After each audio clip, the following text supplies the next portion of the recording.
Hi, everyone. My name is Kelly. I am a social worker here at Niagara North, and I work providing mental health counseling. So today I want to talk about anxiety and what it is. So let's start with a little bit about anxiety. So anxiety is something that we all experience. Sometimes when people experience it, they notice the physical symptoms that they're feeling. Sometimes they notice the thoughts that are going through their mind, like with this anxiety, right? What if nobody likes me? What if I taste weird? What if I'm too cold? What if I'm too hot? What if I'm just right and I can never live up to it again, right? These thoughts, sometimes it's the physical feeling. So today we're going to talk about more about what anxiety actually is. So let's check the facts on anxiety. So anxiety is normal. We all experience anxiety at some time. Anxiety is something that is adaptive. So think about back in the caveman days when we were cavemen and cave women and we were hunting and gathering. At that time, was it more important to see the beautiful sun in front of us and the beautiful trees, to see all the beautiful things around us? Or was it more important to notice the bear coming towards us or the moose coming towards us? So it was an anxiety is adaptive because we learn to use it to survive. Now, the thing about anxiety is, even though it may feel this way sometimes, it is not dangerous and it does not last forever. Another thing about anxiety is it's mostly anonymous. A lot of times, we have all these racing thoughts going through our mind and we think everyone knows, or we think that, that everyone can see what we're experiencing, but we can't. A lot of times it's anonymous. Now let's look at this little analogy of the fire alarm. So anxiety is our body's normal reaction to perceived danger or important events.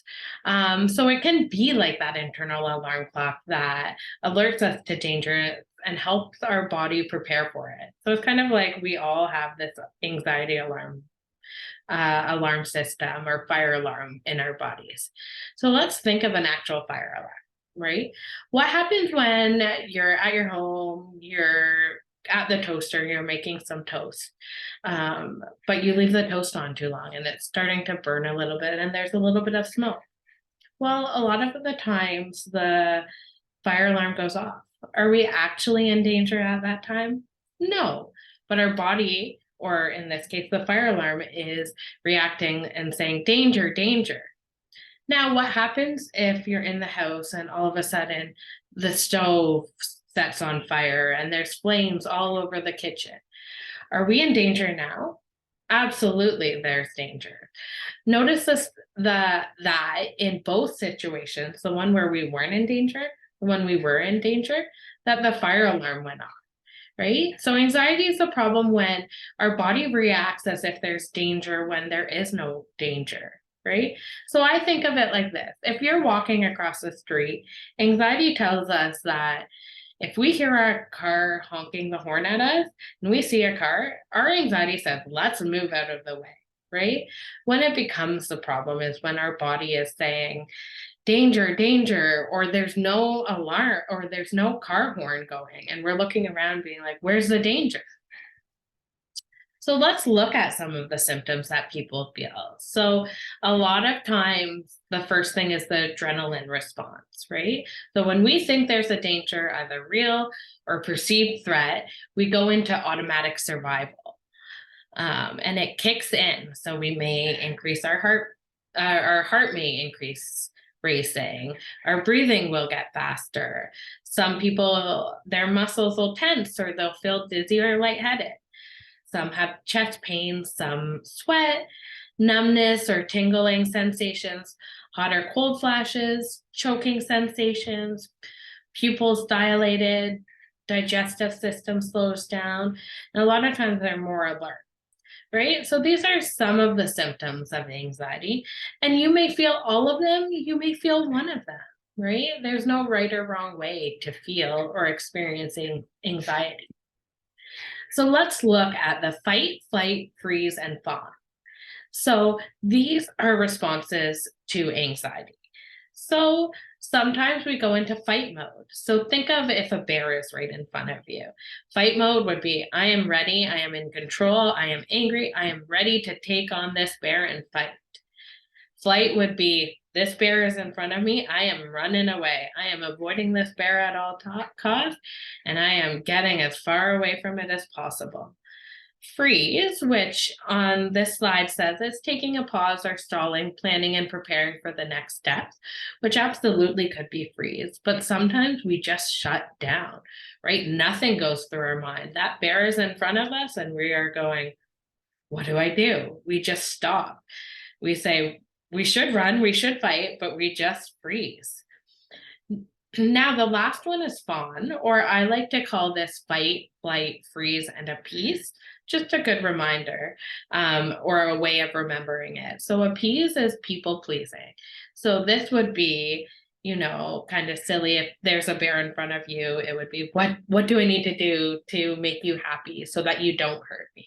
So this is very common for people who experience extreme or experience lots of levels of anxiety, right? And they just want to please other people as a way of not feeling that way. Now let's look at how anxiety works. So this talks about how the situation is connected to your thoughts, behaviors, your physical or your bodily feelings, and your emotions, right? So I always like to take an example of seeing a dog. So imagine the situation as you see a dog. Well, if your thoughts may be, this dog is really scary. So how are you going to behave? You may run away. You may, freeze. You may want to fight the dog. We could experience any of those things. So physically, our bodies, we may start to shake, just like this dog on the screen. We may, our heart may start racing, any of those physical sensations that we talked about earlier. And the emotion we might feel nervous or sad, right? Now take that exact same situation. So the situation is you see a dog. Now look at this happy dog here. And imagine your thought is, wow, what a cute little dog. Now your behaviors may be, oh, I want to pet the dog, of course, if the owner is there and lets you, right? So your behaviors may be to ask about, hey, can I pet this dog? And to pet this dog. Your feelings may be, you may feel warm or joyous, and that emotion may be happiness. So in this situation, the only thing we actually changed was how we thought about it and how we behaved before it. Towards the situation. And this sounds all easy. And I always say, if it was as easy as just change the way you think or change what you're doing, we would all do that and no one would ever feel anxious. It's not that easy. But this just kind of shows you that there is the connection between what we think and what we do and how we feel.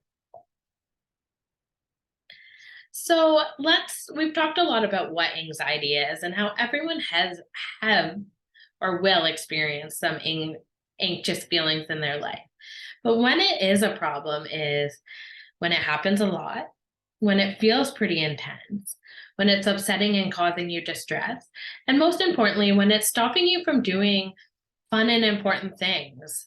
So it could be stopping you from going to school dances or parties, making friends, even spending time with your friends, getting your homework done, getting driver's license, just living a life and doing things that are important to you. That's when anxiety is a problem, when it's, like we talked about crossing the street, when your body is saying danger, danger, and you're having a hard time saying, no, there's actually no danger here.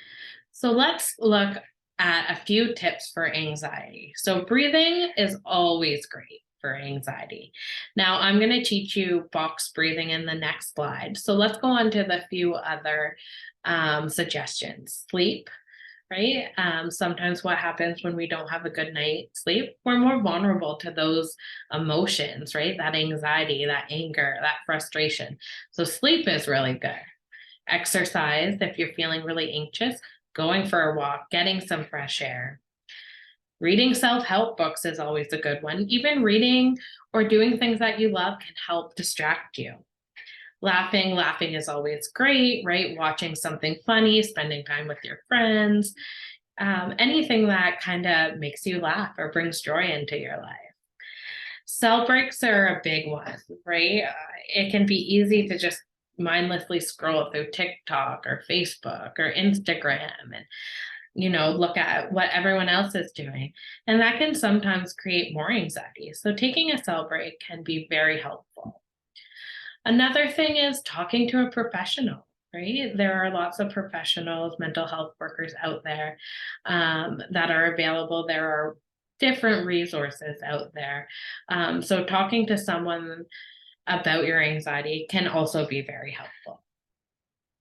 So like I said, I'm going to teach you a quick box breathing exercise. So what this is this is the mindfulness exercise. So what we're doing when we're doing a breathing exercise, we want to focus on sitting in a comfortable position. Maybe you're standing up, maybe you're laying down, but whatever you're doing in a comfortable position, your back straight, your hands, you can have them. Some people like putting them on their heart, their stomach, on their lap, whatever works for you. When we're doing this exercise, we want to breathe in through our nose and out through our mouth. Right? So each side of the box represents 4 seconds. So you can look at this box, you can look at something square in your house. You can, some people will just go around a box with their fingers, but the idea is just each side represents 4 seconds. So when you're doing this, you want to follow the box and breathe in for 4 seconds, then hold it for 4 seconds, then breathe out through your mouth for 4 seconds, then hold. So that would look like sitting in a comfortable position and counting and saying, okay, and breathe in through my nose, 2, 3, 4, then holding it, 2, 3, 4, then breathe out, 3, 4, and hold, 2, 3, 4. And you keep going around for as little or as long as you want to. But a lot of the time, this can help reduce some of those symptoms that you're feeling, or help at least, with your breathing. Because a lot of times when people are feeling anxious, their breathing is really, really shallow. So this is good because you can do it anywhere. And this is one of the go-tos and one of the first skills that I teach anyone. So last thing I want to share are just some other great resources out there. So Anxiety Canada has some great youth resources on their website. Mindshift app is a free app for anyone. It works on both Android and iPhone, and I imagine it works on any kind of phone, but you can download it for free. It looks like this little happy guy over here, and it's CBT based, so CBT is just cognitive behavioral therapy. It's that connection between our thoughts, emotions, and our feelings. But it has breathing exercises, it has journaling, it has lots of other great resources on there, all on your phone. So it can be helpful to have in one spot. Then we have the Niagara North Family Health Team resources. So check out our website. We have a whole mental health section, but on top of that, we have youth resources that are up there. We also have handouts or printouts for just different mental health education and different coping skills or skills to help, when we are feeling really anxious. The last thing I wanted to share is just that we do offer individual counseling through Niagara North Family Health Team. Typically, we offer for 16 plus, but you can always give us a call if it's someone younger, or we can help direct you into the right resource or the appropriate resource for what you're looking for. Last reminder is just that we do offer single sessions. St. Catharines, they offer it Wednesday. You call between 8:30 to 9 to get a same day appointment.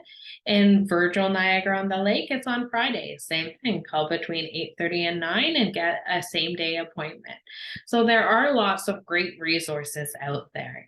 So I will leave you with that. And then I will link some of the stuff we talked about in below the video.